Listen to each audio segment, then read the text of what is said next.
નમસ્કાર. દર રવિવારે પ્રસિદ્ધ થતું જનફરિયાદ સાપ્તાહિક ઇન્ટરનેશનલ એડિશન વીકલી અપડેટ્સ.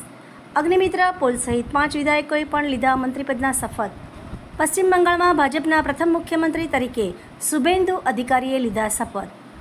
ખેલાડીના ઘરમાં એરલાઇન્સના પૂર્વ સીઈઓનો મૃતદેહ મળતા હડકંપ. યુપીના ઝાંસીમાં લોકગીત ગાયિકાની નિર્દયતાપૂર્વક હત્યા. ભારત પાકિસ્તાનના સંબંધો સુધારવા મથામણ 3 મહિનામાં 2 ગુપ્ત બેઠક. વડાપ્રધાન નરેન્દ્ર મોદીએ મંચ પર એક વયોવૃદ્ધ વ્યક્તિના ચરણ સ્પર્શ કર્યા.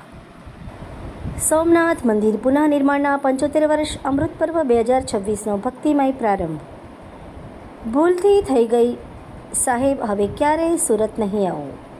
જાણો. પાનવડમાં ક્ષતિગ્રસ્ત બ્રિજથી 50 ગામના લોકો પરેશાન. રાજપીપળા સિવિલના ડોક્ટરનો રહસ્યમય સંજોગોમાં મળ્યો મૃતદેહ. મે જૂનમાં કુદરતી આપત્તિ, યુદ્ધનું સંકટ અને રાજકીય ઉથલપાથલના એંધાણ. વાંચવા જેવો લેખ. યોગી એસ્ટ્રોલોજી. અમદાવાદના પોસ્ટ એરિયામાં નોકરે જ કરી 26 લાખની ચોરી. સાહિત્ય સંગીતનું વિશ્વ આયોજિત. લેખ મન.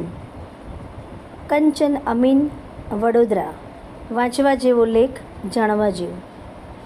ન્યૂઝ ઓફ ગાંધીનગર દૈનિક જનફરિયાદ ન્યૂઝ, ગાંધીનગર. મીનાક્ષી રાવલ.